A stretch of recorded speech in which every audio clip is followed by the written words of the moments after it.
नेकी और बदी के रूप, हजरत इंसान के बदलते पहलू, जुर्म की लातादाद कहानियां, लेकिन प्रोग्राम सिर्फ एक, जियो FIR, हर जुर्म की फास्ट इंफॉर्मेशन रिपोर्ट। लियारी की सूरत हाल ने साबित कर दिया है कि इंसानी बस्तियां गुर्बत के साथ तो आगे बढ़ सकती हैं, लेकिन जुराइम के साथ हरगिज नहीं। चंद दहाइयां कबल हाजी लालू ने जो कांटे यहां पर बिछाए थे, वो अब गैरों के साथ साथ अपनों के भी चुभ रहे हैं। लियारी से दरबदर की गई वो कच्ची फैमिलीज तो याद होंगी ना, जिन्होंने कुछ दिन पहले ये इल्जाम लगाया था कि अमन कमेटी को सियासी सरपरस्ती भी हासिल है और कानून नाफिज करने वाले इदारों का ताउन भी, लेकिन इसे गैरों का प्रोपेगेंडा कहकर रद्द कर दिया गया। लेकिन इल्जामात और शिकायत की इस लाइन में कुछ अपने भी मौजूद हैं, जिनका कहना है कि उनके बच्चों के पास लियारी के गैंग्स में शमूलियत के अलावा कोई रास्ता नहीं बचा, क्योंकि अगर कोई बच्चा गैंग वॉर में शामिल होने की बजाय स्कूल या कॉलेज जाना चाहे तो या तो वो अगवा हो जाता है या फिर कत्ल।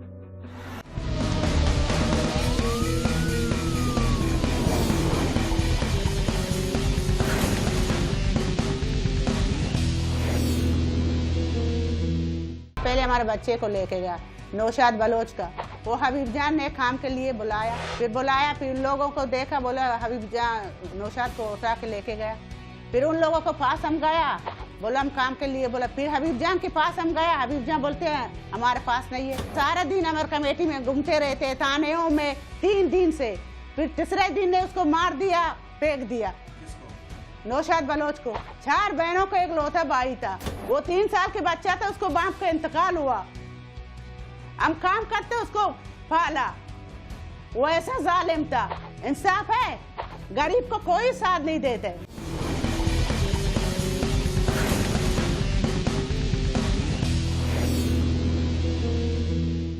बागबाने आग दी जब आशियाने को मेरे, जिन पे तकिया था वही पत्ते हवा देने लगे।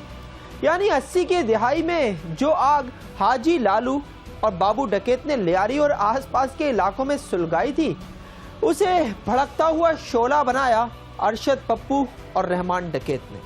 मंशियात फरोशी, जुए और सट्टे के अड्डों, भत्ताखोरी और अगवा बराए तावान से जब बेहिसाब आमदनी हुई तो हाजी लालू का बेटा अरशद पप्पू हिसाब किताब पर उतर आया। लेकिन जिसके हाथ में गन हो ना, वो गन वाले को नहीं बल्कि तोप वाले को हिसाब देता है। सो रहमान डकैत ने अपना रास्ता अलग कर लिया।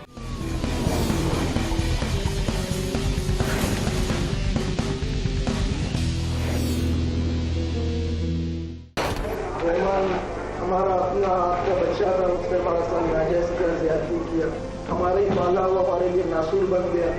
क्योंकि रहमान ने हमारे साथ ज्यादती किया, उसने मेरा अंजुल को उठाया, अगवा किया, उससे 3 लाख रुपया लिया, इनायत नाम तक में।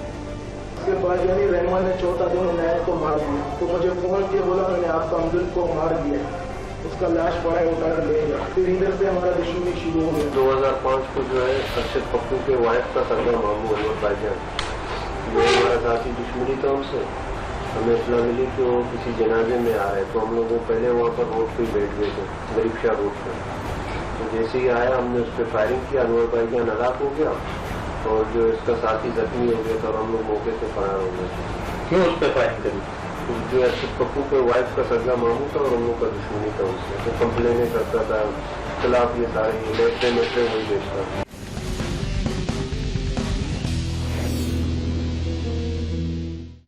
जब तक दोनों साथ थे दूसरों के लिए वबाल बने रहे, लेकिन जो ही बीच में आई दुश्मनी की दीवार, शुरू हो गई गैंग वॉर।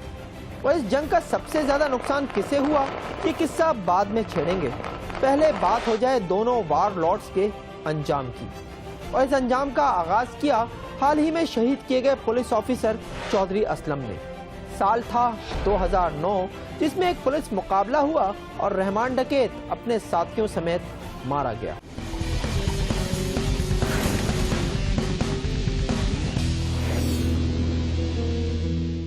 लियारी की बिसात के दूसरे किंग अरशद पप्पू की बारी आई 4 साल बाद, यानी 2013 में। उसे रास्ते से हटाने के लिए किसने कितना माल दिया और माल लेने वालों ने उसे कहां से पकड़कर किसके हवाले किया, ये अब खबर नहीं रही। और खबर तो अब ये भी नहीं कि अरशद पप्पू को किसने मारा, मगर जिस बर्बरियत से मारा वो हमेशा याद रखा जाए।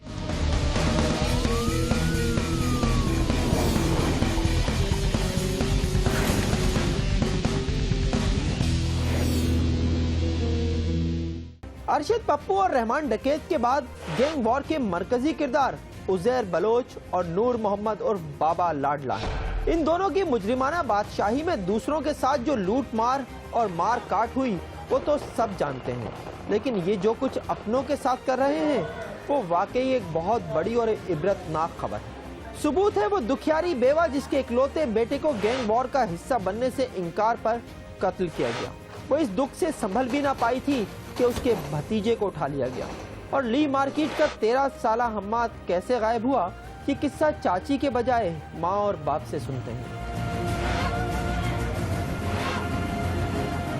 मेरा बच्चा स्कूल से आया, जैसे आम दिनों में जैसे आता था, कपड़े यूनिफॉर्म निकाल के वो खेलने के लिए गया। जैसे इसकी रोज़ की रूटीन थी नीचे खेलने की 5 बजे तक। फिर वो कोई बच्चा आया, भागते भागते मुझे ये बताया कि हमाद को स्कूटर वाले उठा के लेके गए। फिर हमने पूछताछ किया कि कौन था, तो बोला कि हमीन बुलैदी के लोग थे।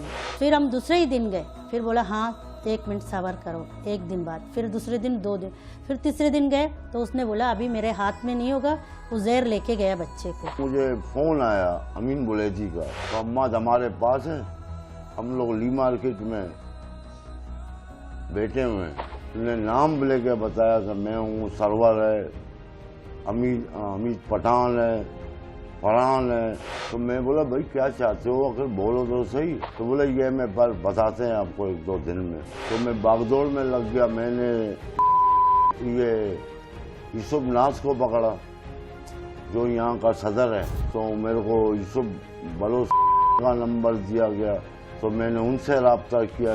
बोला मेरा बच्चा इनके पास है, मैंने बात कर लिया है, तुम ये समझो कि तेरा बच्चा मेरे घर में। अमीन बुलैदी का वापस फोन आया, बोला जलील भाई मेरे से तेरा लड़का सरवर ले गया और मैं कोशिश करूंगा इंशाल्लाह आपका लड़के को मैं लेके आपको दे दूंगा। तो इसके बाद जो है 2-3 दिन 4 दिन के बाद अमीन बुलैदी लाहौर से पकड़ा गया, जो सानिया नाज के साथ गया।